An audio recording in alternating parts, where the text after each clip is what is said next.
Bonjour à tous et bienvenue du coup dans mes vidéos sur apprendre la trompette en tant que débutant. Donc là je vous rappelle que ce sont des cours liés à ma méthode qui s'intitule donc les secrets de la trompette pour débutants.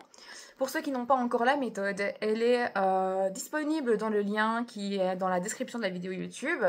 Donc dedans, pour rappel, vous avez toute une partie explication technique et dans la deuxième partie vous avez des exercices. Là aujourd'hui, celui qui nous intéresse, c'est l'exercice numéro 2.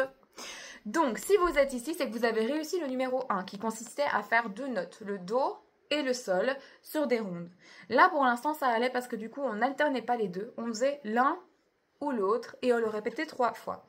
Ici, l'exercice numéro 2, ça va justement être sur, passer de l'une à l'autre, mais plus rapidement. Donc, on ne va pas faire 3 fois la même note. Là, on va changer d'une à l'autre. Donc, quand on commence, qu'est-ce qu'on voit?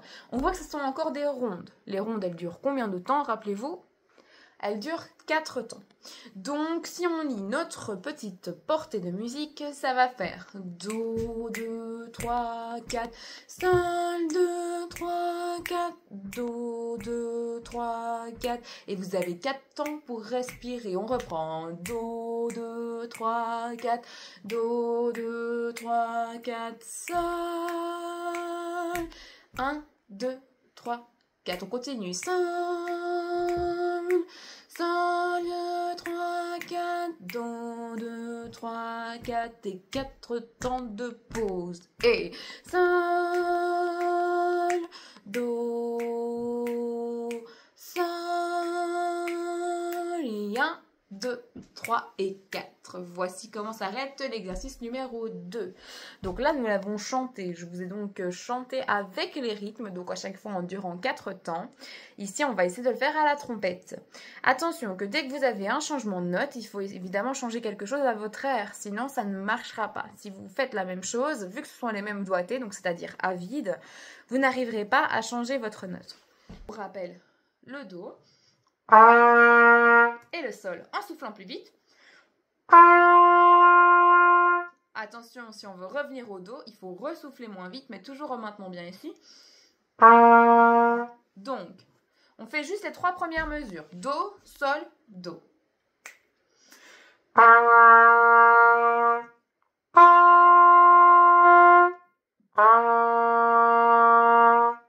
Stop. Vous essayez de faire ça. Do, Sol, Do,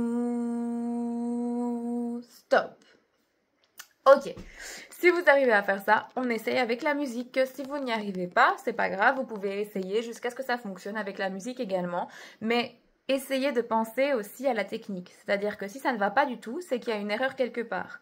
Donc lisez bien les explications techniques de la méthode et puis essayez de comprendre pourquoi ça ne fonctionne pas. Soit c'est parce que vous envoyez trop d'air, pas assez d'air, parce que vous êtes trop fermé, trop ouvert.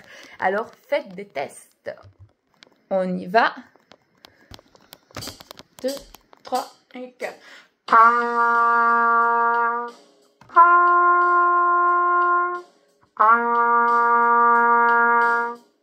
2, 3, 4. 1,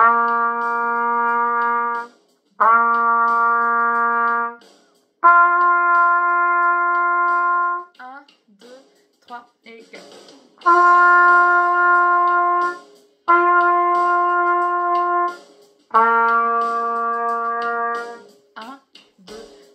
Et 4.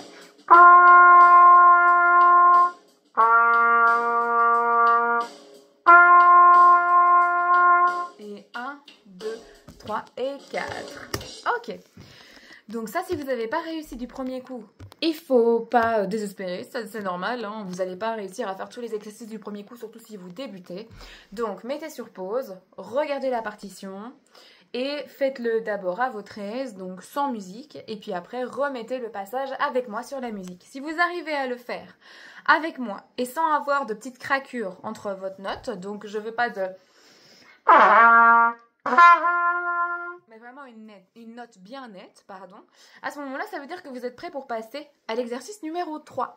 Si vous n'y arrivez pas encore, prenez le temps sur cet exercice numéro 2 jusqu'à ce que ce soit bon.